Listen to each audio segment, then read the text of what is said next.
네, 안녕하세요. 토트쌤입니다. 오늘은 2020년도 연세대 물리 논술 시험 자연계열 오전반에 대한 그런 문제풀이 시간을 가져보도록 하겠습니다. 제 구독자 여러분들 중에서도 이렇게 대학교 입시를 준비하시는 분이 간혹 있으실 것 같은데 그런 분들을 위해서 제가 이 영상을 한번 준비해 봤습니다. 그러면은 실제로 작년도 물리 논술에서 어떤 문제가 출제되었고 또 우리가 이런 시험을 준비하기 위해서 어떤 걸 또 중점적으로 공부를 해야 되는지 그런 걸 한번 차근차근히 한번 같이 한번 생각해 보는 그런 시간을 한번 가져보도록 하겠습니다. 네, 그럼 한번 시작해 보도록 하겠습니다.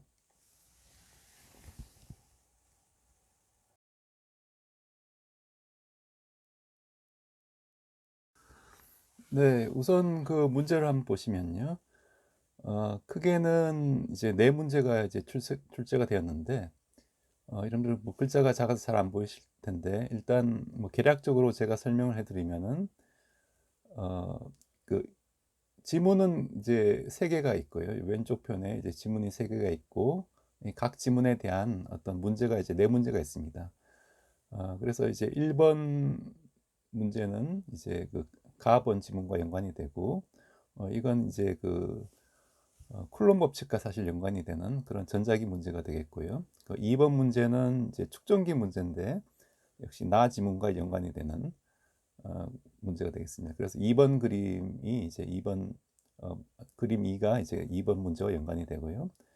그 다음에 3번 문제는 이제 이 2번 그림을 조금 응용한 이제 광전 효과에 대해서 묻는 문제인데 그 광전 효과에서 묻는 문제가 나와 있고요. 그 다음에 4번 문제는 또 3번 문제와 연결된 그 광전 효과에서 실제로 이 빛이 들어왔을 때 광자가 이렇게 튕겨 나갈 때 그 각도가 얼마가 되는지 그런 걸 묻는 문제인데 이건 다시 또 역학과 연관이 되어 있습니다. 역학에서 어떤 1차원 운동, 즉 포물선 운동과 연관이 되는 그런 문제이기 때문에 실제로 이제 겉으로 보기에는 이제 전자기 부분이 이제 세 문제고 현대 물리 부분이 이제 한 문제가 출제된 걸로 보이는데 실제로는 이제 전자기에서 두 문제, 현대 물리에서 한 문제, 그 다음에 전자기와 현대 물리와 이제 연관된 그런 문제가 또 한 문제 이렇게 어, 나왔기 때문에 여러분들이 단편적으로 이제 공부를 하기보다는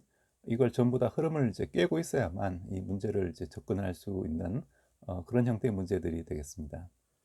네. 네, 그러면은 이제 한 문제씩 한번 살펴보도록 하겠습니다. 1번 문제는 제시문 가에서 전하 F가 가운데 지점에서 움직이지 않는 D 값을 정하시오라고 되어 있습니다. 제시문을 보시면은 즉 한 평면 위에 있는 정사각형 타일의 그림 1과 같이 여기 1번 그림입니다. 그래서 동그라미로 표시된 12개의 전하가 있다. 여기 이제 12개의 전하들이 있죠. 각 전하의 위치는 고정되어 있고 중앙에 위치한 전하 F만이 즉 가운데 있는 전하만이 자유롭게 움직일 수 있다라고 되어 있습니다. 전하 F로부터 전하 B 방향으로 B 방향이 이제 위쪽 방향이죠. 위쪽 방향으로 D만큼 떨어진 위치한 전하 D는 즉 이 음전하는 거리가 D만큼 떨어져 있다는 얘기고 전하량이 마이너스 루트 2이다라고 되어 있습니다. 보통 전하량은 어, 2의 그 정수배가 돼야 되죠. 그런데 여기서 이제 루트 2 조금 이제 비현실적인 상황이긴 하지만 여러분들이 보고 이걸 계산을 쉽게 하기 위해서 이제 루트 2로 했나 보다라고 이제 짐작을 할 수가 있고요. 나머지 전하들은 전하량이 이제 2고 이렇게 배열되어 있다. 그리고 충분히 작아 점전하로 이제 가정한다라고 되어 있습니다. 그러면 이제 문제 다시 들어가세요. F가 가운데서 움직이지 않을 D를 값을 구하시오. 이 얘기는 이제 F 전하가 마음대로 움직일 수 있는데 안 움직이는 D를 구한다는 얘기는 힘의 평형 상태를 갖는 그런 이제 이 D의 위치를 찾는 거죠. 그러면 나머지 그림을 보시면은 이게 전부 다 대칭성이 있습니다. 플러스 전하들은 다 대칭성이 있죠. 그렇기 때문에 R자임이 0일 거고, 그 다음에 마이너스 전하는 이제 끌어당기는 힘을 갖죠. 쿨롬 법칙에서. 그래서 이 세 전하가 실제로 작용하는데, 이 두 전하의 위치와 이 그 D 지점에 있는 전하의 위치가 조금 어긋나서 이게 힘의 평형 상태를 이루어야 될 겁니다.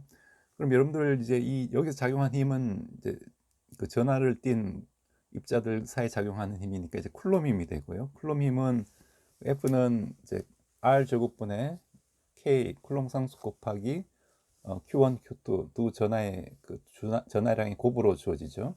이제 그걸 일단은 알고 이제 시작을 하시면 되고요. 그래서 여기서는 그림을 다 그릴 필요가 없이 이렇게 D하고 HI 요 음전하 세 개만 우리가 고려하면 되겠죠. 그럼 여기 작용한 힘을 구하면은 이건 우리가 그 쉽게 힘의 평형 조건으로 구할 수가 있습니다. 즉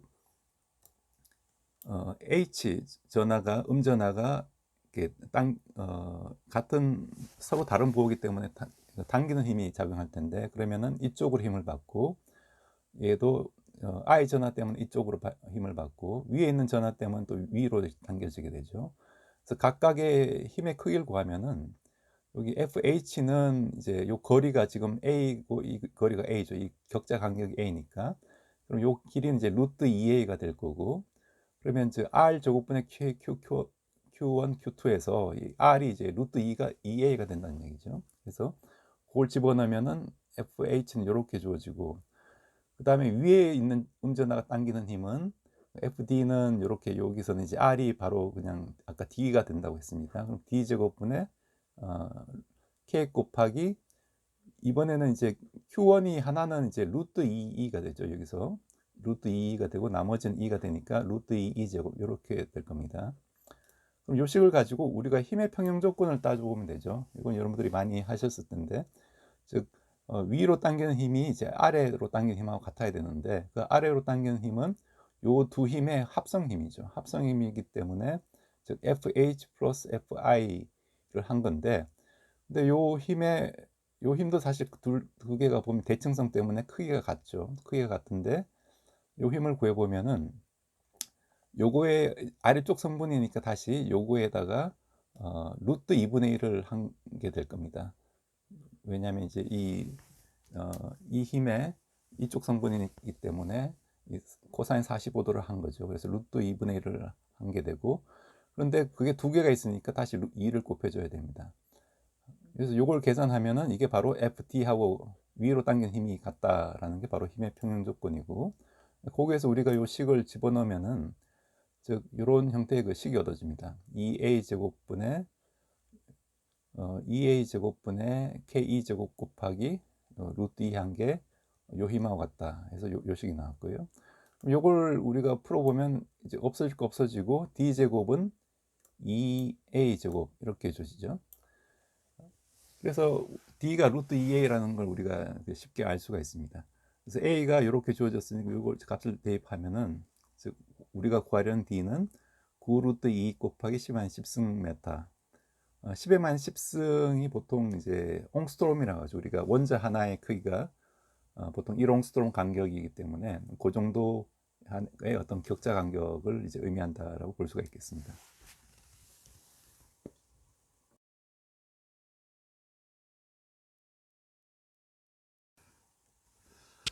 네, 여기 그 두 번째 문제는 이렇게 정해진 D와 함께 전하 F가 중앙에서 움직이지 않고 있는 상황에서 전하 J와 L이 동시에 사라진다면 그 순간 F가 받게 될 R자임의 크기와 방향을 논하시오라고 되어 있습니다.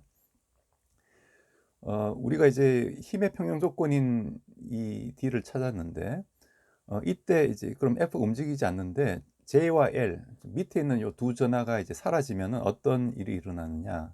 그럼 힘의 평형 조건이 깨지겠죠. 그러면은 어, 나머지는 다 대칭성을 이루고 있는데 어떤 게 대칭성이 깨지나요?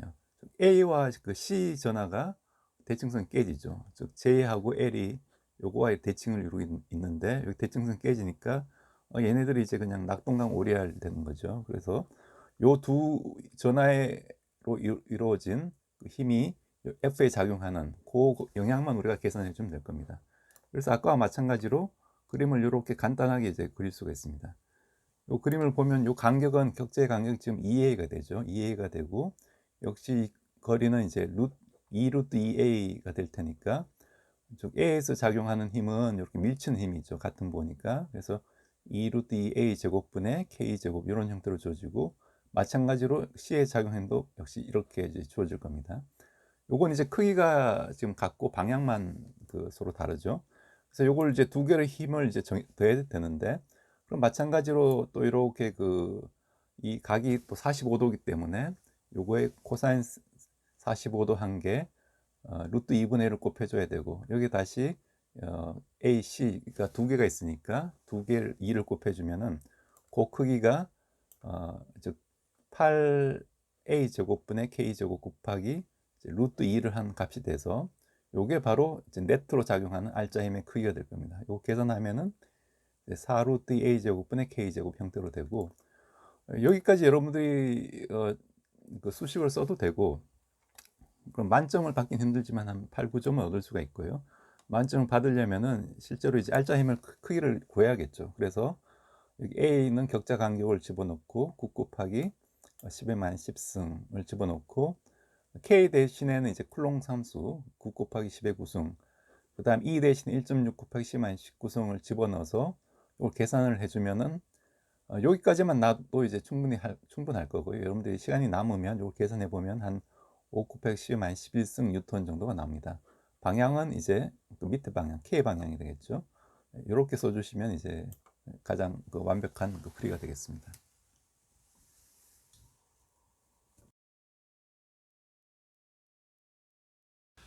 네, 그럼 두 번째 문제를 한번 보겠습니다. 1V의 전원에 연결하여 사용할 수 있는 축전기를 제시문 나와 같이 만들었다. 제시문을 보면요, 두 개의 도체 극판을 그림 2와 같이 평행하게 두고 두 극판 사이 유전체를 빈틈을 채워넣어 평행판 축전기 만들었다. 즉 유전체가 들어가 있는 이 평행판 축전기고요. 두 면적 S와 간격 D는 자유롭게 조절할 수 있지만 전체 부피는 반드시 일정한 값을 지녀야 된다. 그리고 유전상수는 9고, 여기서 생기는 전기장, 즉 플러스고 마이너스면 전기장이 아래 방향으로 생기죠. 그 전기장의 세기는 10의 6승 볼트 퍼 메타를 넘을 수 없다라고 되어 있습니다. 이 축전기의 전기 용량을 최대로 하는 S와 D를 정하고 도달 가능한 전하량의 최대값 Q를 구하시오. 여러분들 이런 축전기는 항상 문제를 풀 때 Q는 CV, 축전기 기본식을 이렇게 써놓고 문제를 이제 풀어야 되죠. 근데 여기서는 이제 제약 조건이 있습니다. 즉 이 축전기의 볼륨, 즉 여기서는 볼륨을 이제 L로 표시했는데요. 이 부피가 일정해야 된다는 얘기고요. 즉 S 곱하기 D가 일정하다는 얘기고, 그 다음에 입실론, 여기 안에 들어가 있는 유전율이 이제 K 곱하기 입실론 제로 이렇게 이제 주어진다는 얘기죠. 그리고 이 맥스가 이제 10의 6승이라는 이런 제약 조건이 있고, 이렇기 때문에 우리가 C는 입실론 D분의 S 에서 이 식을 이용할 수가 있죠. 유전율 곱하기 이 면적 나누기 거리, 이런 축전기 전기 용량과 관계가 있으니까 이 식을 쓰는데, 여기서 이제 S를 없앨 수가 있겠죠. S는 D분의 L로 이렇게 표현할 수 있으니까 S를 없애서 보면은 이런 형태로 이제 쓸 수가 있습니다. 그럼 우리가 맥시멈 Q를 얻기 위해서는 즉 여기서는 볼테이지가 1V로 이제 일정하니까, 즉 크패시턴스가 클수록 전하량이 커지겠죠. 그래서 Cmax 값을 찾는 게 바로 이 문제를 푸는 거죠. 그런데 여기서 보면은 이제 V1 전하 V와 또 V는 ED 이런 관계가 있고, 즉 D는 2분의 V로 쓸 수가 있죠. 그런데 우리가 이 맥스, 즉 최소 거리, 축전기가 이제 가까워질수록 판이 가까워질수록 전기 용량이 커질 텐데, 무한히 0으로 가까워질 수는 없고, 즉 전기장 맥스 값이 정해져 있기 때문에 이 거리의 미니멈 값이 정해집니다. 즉 D 미니멈은 E 맥스 분의 V, 이런 식이 성립되는 거죠. 요 V는 ED식에서. 그래서 그 D를 우리가 구해서 요 식에 집어넣으면은 여기 D가 이제 분모에 있기 때문에, 즉 D 미니멈 값이 바로 C 맥시멈 값을 주겠죠. 그래서 C 맥시멈은 요 위의 식에서 K 곱하기 입실론 제로 d 미니멈 제곱분의 L 이런 형태로 이제 쓸 수가 있습니다. 그래서 또 d 미니멈은 이 맥시멈 분의 이제 V가 1V니까 심한 6승메타가 되고요. 여기서 우리가 바로 또 S도 구할 수가 있죠. 요걸 만족한 S는 D분의 L이니까 D가 심한 6승이 L은 이렇게 주어졌으니까 요 식을 집어넣으면 0.125 메타 스퀘어가 이제 이 극판의 면적이 되고, 이때 이제 이 카패시턴스 값이 이제 최대가 되는 그런 상황이죠. 그래서 그 값을 구하면은 K가 9고 입실론 제로는 이제 8.8 곱하기 10만 12승. 그 다음에 D 미니멈이 방금 우리가 구한 요 식을 집어넣고 L도 요 식을 집어넣으면 계산해 주면은 약 9.9 마이크로페럿이 됩니다. 카패시턴스 단위는 이제 페럿이죠. 그래서 여러분들이 이제 요식 Cmax 값을 우리가 구할 수가 있으면은 나머지 값을 다 이제 알 수가 있는 거죠. 그럼 Qmax 값은 Cmax 값 곱하기 그 전압을 한 게 되니까 요 값을 구하면은 9.9 마이크로페럿에다가 1볼트를 곱하면 9.9 마이크로쿨롬이 최대 충전 가능한 도달 가능한 전하량이라는 걸 알 수가 있습니다.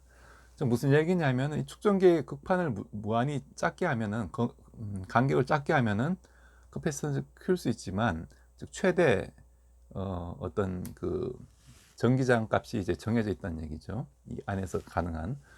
그렇기 때문에 그 D 값이 이제 미니멈 값이 정해지고 그 값을 우리가 구하면 이제 나머지 값을 알 수가 있는 그런 형태의 제약 조건이 있는 상황에서의 축전기의 그 충전을 묻는 그런 문제가 되겠습니다.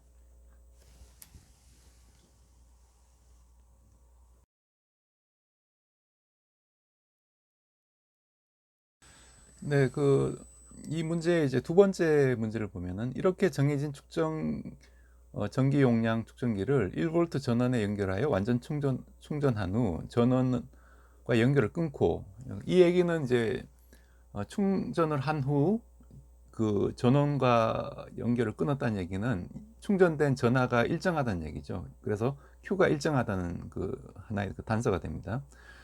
그 다음에 이 축전기 내부의 유전체를 이제 제거를 해서 두 극판 사이가 진공이 되었을 때 예상되는 축전기 전기 용량 변화와 극판 사이의 어떤 전위차에 대해서 논하시오라고 되어 있습니다.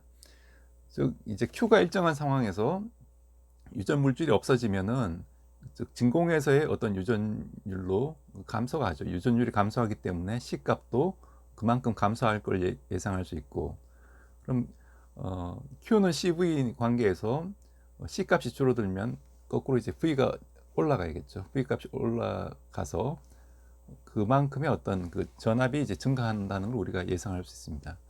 일단 이렇게 한번 퀵하게 여러분들이 어떤 상황인지 인식을 하고 문제를 접근하시면 훨씬 빨리 풀 수가 있고요. 그래서 Q는 CV에서 Q가 일정하다는 게 하나의 전제 조건이 되고, 그래서 진공일 때 그 카패시턴스 C 프라임을 구해보면은 이건 그냥 입실론 제로 D분 S가 되죠. 그렇기 때문에 즉 아까는 이제 이 K 입실론 제로가 돼서 9 입실론 제로가 됐는데 그냥 입실론 제로가 되니까 9분의 1로 이제 줄어들게 됩니다. 그러면은 Q가 일정하는 조건에서 볼테이지는 9배로 커져야 되겠죠.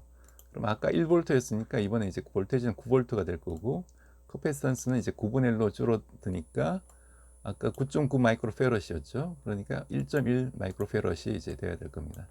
이렇게 여러분들이 이제 문제를 접근하시면 되고요. 그럼 왜 이런 그 캐패시턴스 내에서 유전체 물질이 들어갈 때 이런 캐패시턴스가 증가하느냐? 이 얘기는 이제 요 내부의 어떤 전기 삼극자들이 배열이 되는 거죠. 전기 삼극자들이 배열되면은 그 배열된 전기 삼극자에서 유도되는 어떤 전하들이 있습니다. 그 전하가 이 축전기 표면 바로 밑에 이렇게 유도가 되는 거죠. 그러면은 그 반대되는 전하가 이 축전기 평면에 또 유도가 돼야 됩니다. 그래서 그걸 따져 보시면은 이제 플러스가 있으면은 이제 밑에 마이너스로 만약 축전기가 대전이 되었다면은 그러면 이제 이쪽에는 이제 음전하가 가득 쌓이게 되고, 따라서 플러스 전하가 더 이쪽 평면에 유도가 쌓여야 됩니다. 그 얘기는 원래 가득 찬 축전기에서 플러스 가득 차 있는데 플러스가 더 들어갈 수 있다는 얘기니까 결과적으로 축전기 전기 용량이 증가했다는 얘기죠. 그렇기 때문에 유전체에 유전 물질이 들어가면은 바로 이 축전기 용량이 이제 증가하는 그런 그 현상을 이제 우리가 알 수가 있습니다. 그래서 그걸 항상 염두에 두고 여러분들이 이제 문제를 접근하시면 되고요. 만약 이 경우에 Q가 일정한 게 아니라 계속 이 전원을 공급하고 있는 경우라면은 V가 일정한 경우가 되겠죠. 그런 경우에는 우리가 유전체 물질을 제거하더라도 V 값은 바뀌지 않죠. 그때 이제 Q가 바뀌게 되겠죠. 그런 각 상황에 따라서 접근하는 방법이 다르니까 여러분들이 그것도 꼭 익혀두시면 될 것 같습니다.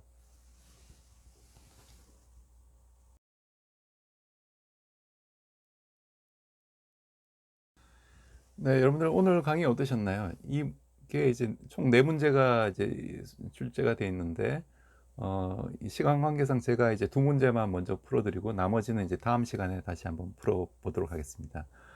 그리고 이런 그 연세대 물리 논술을 제가 한번 분석을 해보니까 기본적으로 이제 전자기학 파트에서 그 작년도에선 출제가 되었고요. 그렇지만 이게 역학과 어떤 연계가 되어 있습니다. 그렇기 때문에 여러분들이 항상 그 입체적인 학습을 하는 게 필요하고요. 그 다음에 그 현대 물리의 가장 대표적인 그런 그 광량자설, 즉 아인슈타인의 이런 그 광량자설이 있죠. 그래서 이런 광전 효과에 대한 우리가 그 정확한 이해가 또 필요하고요. 그 다음에 또 컴퓨턴 산란, 비슷한 실험 중에 컴퓨턴 산란 실험이라고 있는데 그것도 여러분들이 공부를 하셔야 되고, 그 다음에 러드포드와 이제 보어의 전자 모형이 뭐가 다른지, 원자 모형이 뭐가 다른지 그런 것도 꼭 이해를 하셔야 되겠습니다. 그리고 전자기 파트에서는 이런 축전기 연결 혹은 축전기 내부에 유전 물질이 있을 때 또 전원을 뭐 가해준 상태에서 유전체 물질을 뭐 빼고 넣고 할 때 힘이 어떻게 작용하는지 이런 것들도 여러분들이 각 케이스마다 나눠서 공부를 해 두셔야 되고요. 이럴 경우 이제 전압이 일정한 경우와 이제 전하가 일정한 경우 두 개를 나눠서 공부를 하셔야 되고, 그다음에 쿨롬 법칙의 어떤 기하학적인 의미를 이해하고 이런 대칭성에서부터 여러분들이 알짜힘을 계산할 수 있는 그런 연습을 충분히 이제 하셔야 될 것 같습니다. 그리고 또 입체적인 사고 훈련, 역학, 전자기, 뭐 현대물리, 연력학 이런 것들이 다 같이 이제 아우러져서 이제 출제가 되니까 어느 한 부분만 안다고 이제 풀 수 있는 건 아니고 전반적으로 다뤄봐야 되는 그런 필요가 있습니다. 그리고 그 시간 배분, 즉 여러분들이 최대한 어떤 식의 형태로 유도를 하고 자세한 계산은 나중에 시간이 남으면 이제 해서 마무리할 수 있는 그런 훈련도 해야 되고, 풀이 과정에 대한 어떤 논리적인 그 글쓰기 훈련, 그런 것들이 이제 필요하다고 할 수 있겠습니다. 네, 이상으로 그 시청해 주셔서 감사드리고, 이런 그 물리 논술에 대해서는 제가 이런 그 여러분들 고등학교 그 다니시는 분들이 조금 더 많이 그 제 영상을 보실 수 있도록 꾸준히 이렇게 업데이트를 하도록 하겠습니다. 네, 그럼 감사드리고 좋은 주말 보내시기 바라겠습니다. 네, 감사합니다.